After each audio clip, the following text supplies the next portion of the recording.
بسم اللہ الرحمن الرحیم۔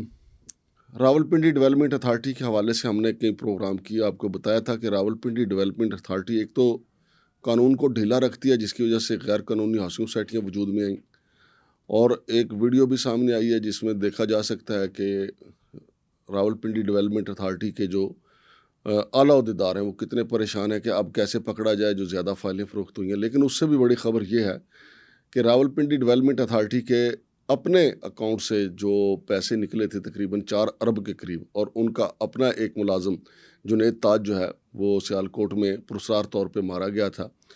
نیب نے نوٹس جاری کیے ہیں کہ جی آر ڈی اے کے 8 جو سابق ڈی جیز ہیں ان کے جو اثاثوں کی تفصیلات اور دیگر جو باقی چھوٹے ملازمین بھی شامل ہیں، کلی طور پہ 48 لوگ ہیں جن کے اثاثوں کی تفصیلات نیب نے طلب کر لی ہیں۔ ڈی جی نیب جو راولپنڈی اسلام آباد ہیں ان کو وہ یہ اپنے اثاثوں کی تفصیلات جمع کروائیں گے۔ نیب کی طرف سے یہ بڑا احسن اقدام ہے، اور موجودہ ڈی جی محترمہ کنزہ مرتضیٰ جو ہیں وہ بھی اپنے اثاثوں کی تفصیلات جو ہیں وہ جمع کروائیں گی۔ لیکن جس طریقے سے باقی لوگوں کے خلاف ایکشن ہوتا ہے، آر ڈی اے میں اتنی بڑی فراڈ کی واردات ہوئی، وہ ایکشن ابھی تک نہیں ہوا۔ تقریباً 1 سال اس کو ہو چکا ہے، اور اب تک تو ملزمان جو ہیں گرفتار ہو جانے چاہیے تھے۔ وہ اکا دکا شروع میں کارروائیاں ہوئی، اس کے بعد اس کیس کو ڈھیلی کچھی پہنا دی گئی چونکہ سارے بیوروکریٹ شامل تھے۔ میرے ساتھ موجود ہیں جناب ڈاکٹر غلام سرور سندھو صاحب، جن لوگوں کو اثاثے جمع کروانے کی، اثاثوں کی تفصیلات جمع کروانے کے لیے کہا گیا ہے، ان کی تفصیلات بھی آپ کے ساتھ شیئر کریں گے۔ لیکن پہلے میں جناب سندھو صاحب سے جاننا چاہوں گا کہ یہ کیس بہت سست رفتاری کے ساتھ آگے بڑھ رہا ہے۔ اس کی وجہ یہی ہے کہ چونکہ اس میں بیوروکریٹس ہیں اور بیوروکریٹس ایک دوسرے کا پردہ رکھتے ہیں۔ السلام علیکم جناب سندھو صاحب۔ وعلیکم السلام جی منگر صاحب۔ سندھو صاحب، یہ جو آر ڈی اے والا کیس ہے، یاد ہوگا آپ نے بڑی معلومات اس سلسلے میں آپ کے پاس تھی جب یہ ہوا تھا، جب ان کے اکاؤنٹ سے تھوڑے تھوڑے کر کے تقریباً 4 ارب روپیہ ہاں جی نکلا تھا۔ تو ایک تو سرکاری ادارے کے سرکاری ملازمین نے تنخواہیں بھی لیں اور 4 ارب روپیہ بھی نکالا، لیکن اب تک تو میرا خیال ہے کہ بے شمار لوگوں کو ہتھکڑیاں لگ جانی چاہیے تھی۔ ایسا تو نہیں ہوا۔ ابھی بھی مثلا نیب نے کہا ہے کہ ساسوں کی تفصیلات جمع کروائیں، اب ساسوں کی تفصیلات جمع کروانے کے لیے پھر 1.5-2 سال لگ جائیں گے۔ مانگڑ صاحب، ایک تو بات ہے کہ اثاثوں کی تفصیل پوچھی ہے، لیکن میرا تو خیال تھا کہ اس پہ انکوائری اس بات پہ کرتے ہیں کہ یہ پیسے نکلے کیسے ہیں، اور سر منی ٹریل موجود ہے کس کس کے اکاؤنٹ میں گئے، کس کس اکاؤنٹ میں گئے۔ تو اس میں تو کوئی اتنا تو پہلے اس چیز کو کیا تھا، پھر جو افسران ملوث ہوتے تو پھر ان کے اثاثے اور باقی چیزیں کی جاتی۔ جو صرف اثاثوں کی حد تک اگر انفارمیشن مانگی گئی ہے تو اس کا مطلب ہے یا تو انکوائری مکمل کر لیا یا ادھر دھیان ہی نہیں ہے۔ ہاں جی۔ اور اس کا ایکچولی انفیکٹ اس چیز کو دیکھنے کی ضرورت یہ ہے کہ یہ اکیلا آر ڈی اے کا کیس نہیں ہے۔ اگر سالہ سال وہ دیکھتے ہیں کہ ایک محکمے میں لگ گئے، مثلا میں آپ کو بتاؤں کہ ہم نے 2 چیزیں سی ڈی اے کے حوالے سے اپوائنٹ اپ کی تھی۔ ہاں جی، میں دونوں کو لنک کر رہا ہوں۔ ہاں جی، کہ ویسے بھی دونوں لنک ہی ہیں، دونوں ٹوین سٹیز ہیں نا سر، کہ 99 لاکھ روپیہ ایک ڈپٹی ڈائریکٹر نکال کے کھا گیا۔ ہاں جی، کمپنی بھی جالی، ہاں جی، پیسے بھی، کام بھی کوئی نہیں، بندہ بھی سرکاری، اس کا کیا کر لیا کسی نے؟ ہاں جی، کیا کچھ نہیں۔ پھر ہم نے دوسرا شو کیا تھا، ان کو پوائنٹ آؤٹ کیا تھا چیئرمین سی ڈی اے کو، کہ 9th ایونیو کی فینس 1000 فٹ سے زیادہ چوری ہو گئی۔ ہاں جی، اس کا آج تک کچھ نہیں ہوا۔ ٹس سے مس جو باقی بچی تھی وہ بھی گئی، F9 پارک کی فینس گئی۔ ہاں جی، ابھی میں پوائنٹ آؤٹ کر رہا ہوں کہ جو F7 کے رائٹوں میں پارک بنایا نا، یہ فیصل ایونیو کے F7 سائڈ، اس کی بھی ماشاء اللہ کافی حد تک فین چلے گی۔ جسٹ آئی وانٹ ٹو سے کہ جناب جب چھوٹی واردات تو بڑی جب نوٹس لینا ہی نہیں ہے تو جب پوچھے تو نیب بھی پوچھے، اور نیب پھر سال بعد پوچھتا ہے۔ ہاں جی، جہاں پہ ایک اور انٹرسٹنگ بات ہے کہ ہم نے سی ڈی اے کے انوائرمنٹ کے حوالے سے بات کی تھی، 2 باتیں۔ ایک تو ہم نے یہ بات کی تھی کہ جناب جو پودے لگانے کی پیمنٹ ہو چکی ہے اور وہ پودے نہیں لگے، جس میں ہم نے 3 لوکیشن بتائی تھی کہ شکر پڑیاں پہ 50,000 پودا لگنا تھا 21 سے لے کے آن ورڈ، یہ ہم نے پوائنٹ آؤٹ کیا تھا کہ پودے نہیں لگے، پیسے کدھر گئے۔ پھر ہم نے جو ڈفرینٹ سیکٹرز میں لگنے تھے 50,000 پودے، 4,500 لگا، باقی پودے کدھر؟ رپورٹ پڑی ہے سیکیورٹی کی سی ڈی اے میں۔ میں سر جی دیکھیں، میں اس بات پہ نا تھوڑا سا سی ڈی اے کو ایجز دوں گا، تھوڑا سا بینیفٹ آف ڈاؤٹ جو جس کو کہتے ہیں، شک کا فائدہ اس لیے کہ چلے انہوں نے درختوں کی آڑ میں یعنی درختوں کے پیچھے چھپ کے پیسے نکالے اکاؤنٹ سے, ادھر ووٹ لے کے ادھر دیکھیں سر جی نہ درخت نہ کوئی روڈ, نہ سیدھے سیدھے سرکار کے پیسے, سرکار کے پیسے اس میں ڈال دو, اس میں ڈال دو, اس میں ڈال دو. یہ دیکھیں سر دیدہ دلیری دیکھیں آپ آر ڈی اے کی. اور پھر سر میں جو آپ یہ بتائیں کہ آر ڈی اے کے جو لوگ ہیں سارا انہوں نے ہر سوسائٹی کے خلاف درجنوں ایف آئی آرس اور ان کے اثاثے آپ چیک کر لیں, وہ بھی آئی واش ہے. میں کہہ رہا ہوں کہ کمال ہے سر جی. لیکن ان کو پوچھنے والا کیا مریم بی بی کو چاہیے نہیں ان کو بھی پوچھے کہ بھئی آپ کر کیا رہے ہیں بھئی. سر بات یہ ہے کہ تھوڑا سا اس کو لنک کریں ہم, تھوڑا سا ایک تو درختوں کے پیچھے چھپ کے میں تھوڑا میرے پھنسا ہوا اس لیے کہ آج لاہور ہائی کورٹ نے بڑا زبردست فیصلہ دیا ہے لاہور کے بارے میں کہ تم چند درخت نہیں کاٹ سکتے, یہاں ہزاروں درختوں کی بات ہے.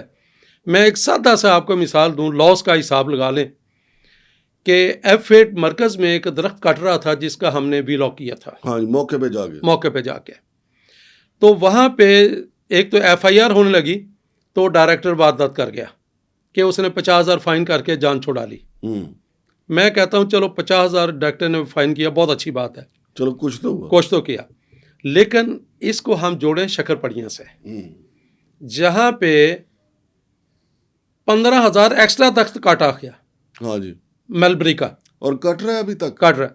وہاں پہ اگر میں 50,000 روپیہ فائن جو ہے نا جو انہوں نے خود کیا ایک درخت کا, اگر میں 15,000 کو 50,000 سے ضرب دوں ملٹی پلائی کروں تو 75 کروڑ روپے کا سیدھا سیدھا لاس ہے. اس میں سے 20 لاکھ صرف فائن کیا ٹھیکیدار کو, بس باقی 74.5 کروڑ کا کون ذمہ دار ہے ان کا اپنے فارمولے کے تحت. یہ ایک بات.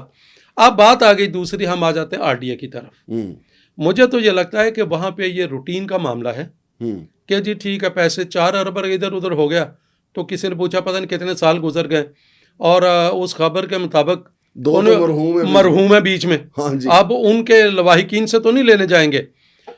بات یہ ہے کہ جس کو ہم بار بار پوائنٹ آؤٹ کر رہے ہیں کہ جناب اس کو انکوائری اس کو ڈیلے اتنا کر دیا جاتا ہے انٹینشنلی کہ جناب اس کا نکلے ہی کچھ نہ. بالکل صحیح. اور جس کو میں لفظ فرائی کرنا ہو نا, ہاں جی, اس کا قصور نہ بھی ہو, اس کو تو سر ڈائریکٹ سیدھا گھر سے اٹھا. میں آپ کو سی ڈی اے کا ایک مثال دیتا ہوں. ایک کیس میں مینشن نہیں کروں گا. ایک کیس میں 2 بورڈ ممبرز نے لکھا کہ یہ بندے 2 انوالو ہیں اس میں, سیدھے وہ دونوں سی ڈی اے میں پرموٹ بھی ہوئے گریڈ 20 میں, اور انکوائری آج تک 2007 میں سی ڈی اے بورڈ کا فیصلہ تھا. یہ صحیح. ایک بیچ میں ایسا ہوا کہ جس بندے نے پوائنٹ آؤٹ کی تھی وہ چیز وہ ناپسندیدہ چیئرمین کا ہوا, تو چیئرمین نے کہا یار ان کو چھوڑو جن کا بورڈ نے اپروو کیا اس کو رگڑا دو.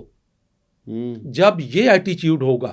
نہیں, ابھی چیئرمین نے ایک اور آرڈر بھی کیا. کیا کہ پینڈنگ انکوائری اس کا ریکارڈ طلب کر لیا کہ ادھر لائیں. یار یہ صرف آئی واش اس لیے ہے کہ یار 70 دفعہ انہوں نے کہا مہینے میں انکوائری مکمل کر کے مجھے رپورٹ دے. لیکن بات یہ ہے کہ to the extent of R D A ہم نے یہ چیزیں تو تھوڑا سا سچویشن بتانے کے لیے کہ اکیلا آر ڈی اے نہیں باقی جگہ بھی یہی ہے.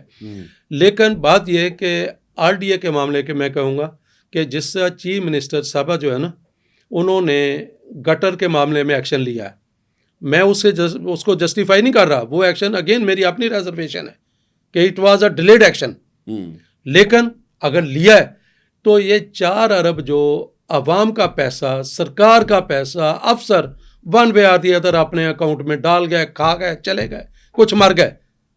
تو اس کو ڈیلے نہ کیا جائے بلکہ فوری طور پہ موجودہ انکلوڈنگ موجودہ ڈی جی اس کو او ایس ڈی کیا جائے, بلکہ سسپینڈ جو بھی کرنا ہے کر کے تو ٹائم باؤنڈ انکوائری کی جائے. اچھا, اس میں یہ بھی ہوگا نا سندھو صاحب کہ اگر فوری طور پہ کاروائی نہیں ہوتی اس میں کچھ بے گناہ بھی ہوں گے یقینی طور پہ. مثلا کچھ ہے, میں نے اس لیے ڈی جی کی بات کی ہے, میں نے آج کی ڈی جی کی بات اس لیے کی ہے. 8 ڈی جیز ہے نا, ہاں, تو اس میں لازمی نہیں صاحب نہیں پیسہ لیا ہو. بالکل لازمی نہیں ہے. تو آپ یہ طے تو کر دیں کہ یہ کون بے گناہ ہے, کون معصوم ہے اور کون گناہ گار ہے. مانگٹ صاحب, یہ انکوائری کا بیسک اصول ہوتا ہے کہ جس بندے کے بھی گناہ بے گناہ کے بعد میں ثابت ہوگا, اور کس کو گناہ گار کرنا مقصد نہیں ہے, لیکن اس کو عہدے سے اس لیے ہٹایا جاتا ہے کہ ریکارڈ اس کی دسترس میں نہ رہے, اس میں چینجز نہ ہو جائیں, وہ تو کر بھی دی ہوں گی جی تو کرنی تو ہے۔ بہرحال یہ ہم چیف منسٹر صاحبہ جو ہے اس سے ایکسپیکٹ کرتے ہیں چیز کا کہ she should react as she has in case of gutter case ان لاہور. تو فوری طور پہ اس کیس کو کسی منتھ کی انجام تک پہنچایا جائے.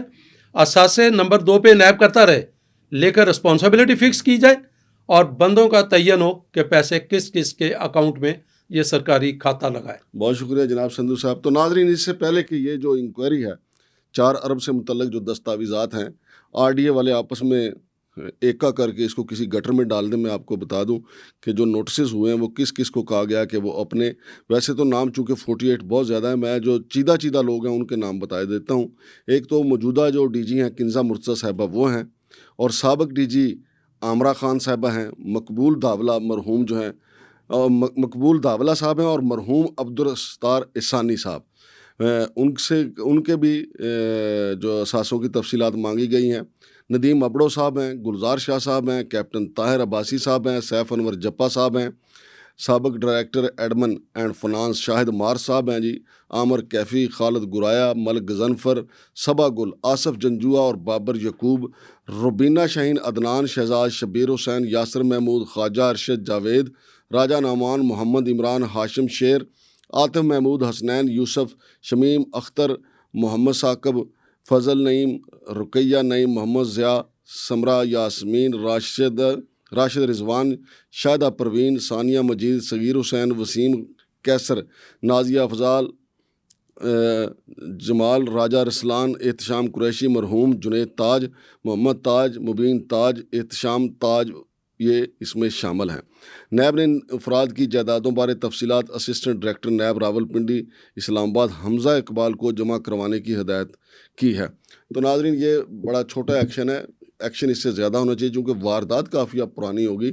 اور اب تو مجھے پورا یقین ہے جتنے ہم ریکارڈ ٹیمپرنگ میں ماہر ہیں ہمارے جو سرکاری اداروں میں بیٹھے ہوئے لوگ ہیں، اب تو اس ریکارڈ میں کافی ہیرا پھیری بھی ہو چکی ہوگی. اور مرحوم جو جنید تاج ہیں ان کا جو تھا ابھی تک وہ سامنے نہیں آیا کہ انہوں نے خودکشی کی تھی یا ان کو قتل کیا گیا تھا. یہ ساری چیزیں بڑی پراسرار ہیں، لیکن آر ڈی اے والوں کے پاس چونکہ کمانے کے لیے مواقع بہت زیادہ ہیں، بہت زیادہ مشرومز کی طرح ہاؤسنگ سوسائٹیز ہیں، اور لوگوں نے آر ڈی اے کے سر پہ رکھ کے اربوں روپیہ کمایا اور اربوں روپیہ یہاں سے پاکستان سے منی لانڈر کیا گیا. اور آر ڈی اے نے چونکہ اپنا حصہ بقدر جسا لے کے منہ خاموش رکھا، لہٰذا بہت مشکل ہے کہ آر ڈی اے یہ تعین کر پائے کہ کس سوسائٹی نے کتنی بڑی دہاڑ لگائی ہے. شمشاد مانگٹ اور جناب ڈاکٹر غلام سرور سندھو صاحب کو اجازت دیجیے. اللہ حافظ.